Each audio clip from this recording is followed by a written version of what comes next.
Ciao. That says sponsored by Remote HQ. Collaborate like you're in the same room. Go to remotehq.co/minutes for a free trial. And when you're ready to launch, use the code MINUTES for 3 months free. That's Remote HQ. Unstoppable enemy of evil. Go get him, Roboto! Roboto. Yeah! Is the most powerful robot in the universe. Ultimate end. We're coming to the end here, though. Peter Cohen, everybody. Peter Cohen is with us. He is the... Yeah, do little doors. We're not doing album sides, though, Peter. Quit with the music stuff.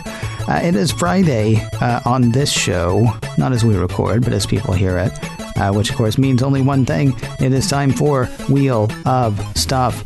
Peter Cohen is our third returning... I'm going to say player. I'm not going to say champ because it's not a competition. Although, if enough people play again, we may eventually have to have like a championship edition where I get 3 of you. I fancy myself the Steve Martin of this podcast. The Steve Martin of this podcast. But yeah, like the 5-time thing. You know, yeah, I understand what you're saying.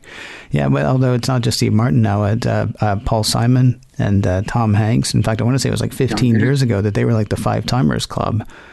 Should I remind people? I have a decision maker app. I put topics on the wheel. We spin the wheel. I throw the topic to Peter Cohen. We have a little bit of a discussion. Are you ready to spin? I am ready to spin. I can't figure out the physics of the wheel at all. I feel like if I try to spin it hard, it just like goes like 3 and stops. And if I tap it lightly, it just goes on forever.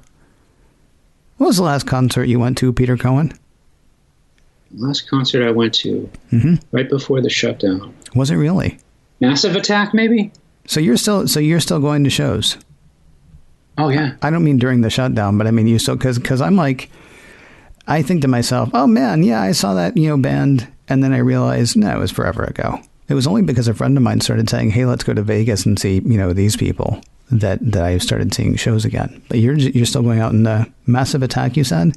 Yeah, Massive Attack played Boston on their last tour. And it was them doing the stuff from Mezzanine, which featured Liz Fraser from Cocteau Twins doing vocals, and she was there, and it was amazing. And the light show was fantastic, and it was political, and it was heavy, and it was intense, and it was just gorgeous from start to finish. It was just my cup of tea. I'm not familiar enough with Massive Attack today. Are they still actively recording and there's new stuff? And if you were into them 10 years ago or 15 years ago, you still would be? Or was it like a greatest hits tour?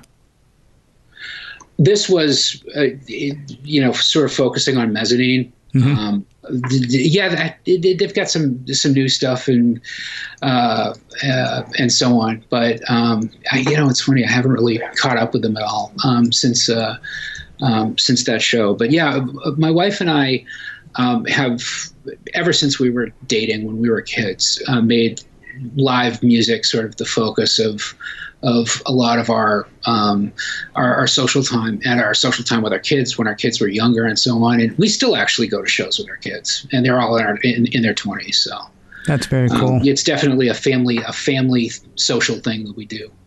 I worry about how it's going to be post-pandemic or post-COVID or however you want to say that, because there's really no post-COVID, I don't guess. But Boston was a great place for that. Boston was a fantastic place for that. I saw Big Audio Dynamite at some club that was 500 people or less when I lived in Boston. I can't remember. I don't even know the name of the club anymore, but like I used to see They Might Be Giants at places like at Avalon maybe. Or I saw Remember Spit? I don't remember Spit. I saw Rivers Cuomo though play some. I remember the Channel. Yes. I don't know if I ever went to the Channel though. That's the thing. I would always read about these things and think, oh, I should do that. And it was really only in my like mid to late 20s that I started actually actively doing that. And then I got a job in San Francisco, so that kind of killed it.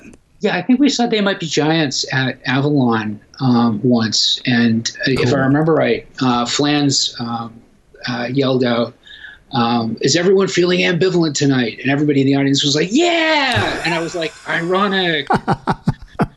Was that the one where they did the world's largest conga line?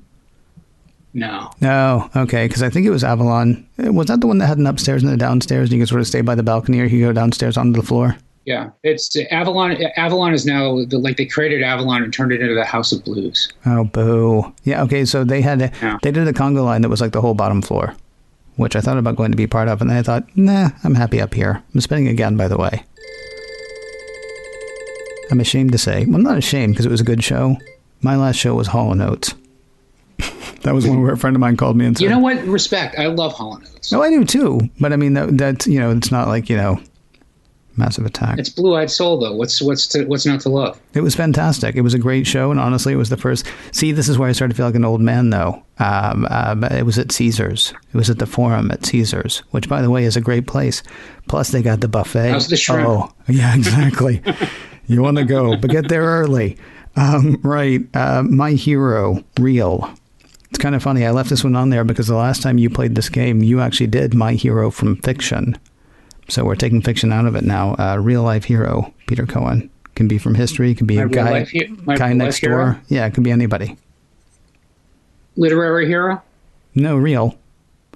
I mean, no, I don't mean a hero from fiction. I mean like literary hero, as in like a writer who I sure. adore. Hunter S. Thompson, man. Any hero you want. I mean, it could be somebody who pulled somebody from a building, or Hunter S. Thompson is your answer. Yeah, no, absolutely. One of the most formative writers that I ever read. I understand that he was a very troubled human being and did a lot of toxic, horrible. All artists are screwed up. Excuse me, stuff. That's fine. I know. I have a bleep button. It's okay. Yeah, but look, his writing changed the way that I looked at the way the world needed to be looked at, just enormously instructive and really inspiring for somebody at 15 who is still trying to find his voice and kind of figure out what that meant as a writer. Hunter S. Thompson was like, was that to me at a very formative time in my life. Do you have any problem? And I'm not trying to talk you off Hunter S. Thompson. I'm not as familiar with his work as I would like to be. But do you have, as times change, do you find your feelings about these things change at all? Because I used to be huge into Lenny Bruce, and I'm still huge into Lenny Bruce. But I find some of his positions maybe harder to defend than I did, say, when I was in my 20s or 30s.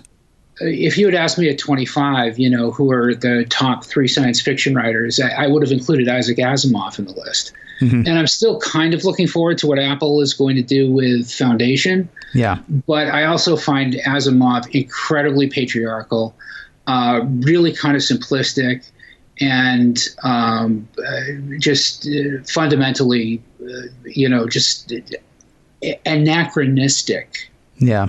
Sci-fi that has not aged well.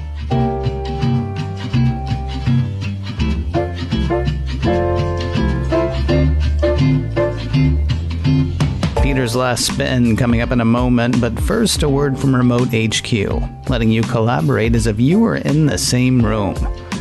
In the before times, working together was as easy as pulling up a chair, sharing notes, leaning in and looking over somebody's shoulder. We may get back there someday, but today is definitely not that day.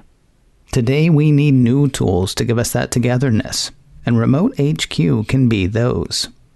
Remote HQ gives your group access to the kinds of things you have already. A whiteboard anybody can write on, a shared web browser anybody can control, notes anybody can add to. Sure, you can keep control of all of those things to yourself if you just need to do a presentation, but if you want a really work together space, leave them open so everybody can add to the mix. Plus, you get access to the apps your team already uses, like Google Docs, Miro, Dropbox, and others. So even if you can't be together, you can work together as if you're together. Give it a try with your team. Go to remotehq.co/minutes for a free trial.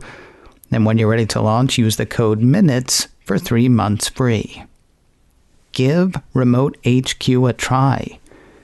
Go to remotehq.co/minutes for a free trial. And when you're ready to launch, use the code MINUTES for 3 months free. Now it's one final spin with Peter Cohen. See what I'm talking about? See how slow that's going? Yeah, it's going to take forever. I know you don't see, but still. Huh. What's the scariest thing you ever did?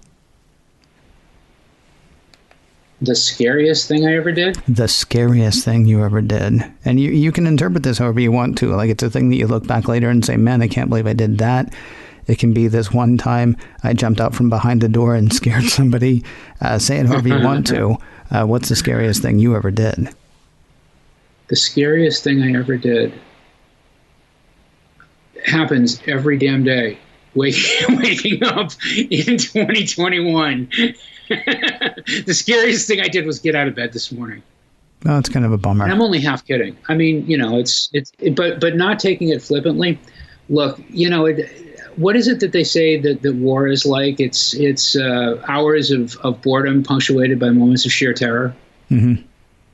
Isn't that just kind of a statement of life in general? The tedium of life is kind of punctuated by these catalyzing moments of sometimes joy, sometimes ecstasy, mm-hmm. Sometimes abject terror. But those are all the formative experiences that we have. I couldn't pick one out of any of them. I mean, I had 3 kids. Each time I had kids, we had kids. That was a completely terrifying experience. Moving across country to be with my girlfriend, who later became my wife, that was really terrifying. Changing my career path halfway through my career as a journalist, from somebody who is at a magazine to a freelancer, that was terrifying. Having surgery a few years ago was terrifying. Now, the most terrifying thing that I did last year was have a colonoscopy. Everything's cool, but it's the stuff that you do when you get to be in your 50s. The terror never stops. On the other hand, the terror is, when you're on the roller coaster and you're bare knuckling it over the top of the roller coaster and you're going down, you're going wee. So there's something to that terror. In an alternate universe, I feel like you and I could tour.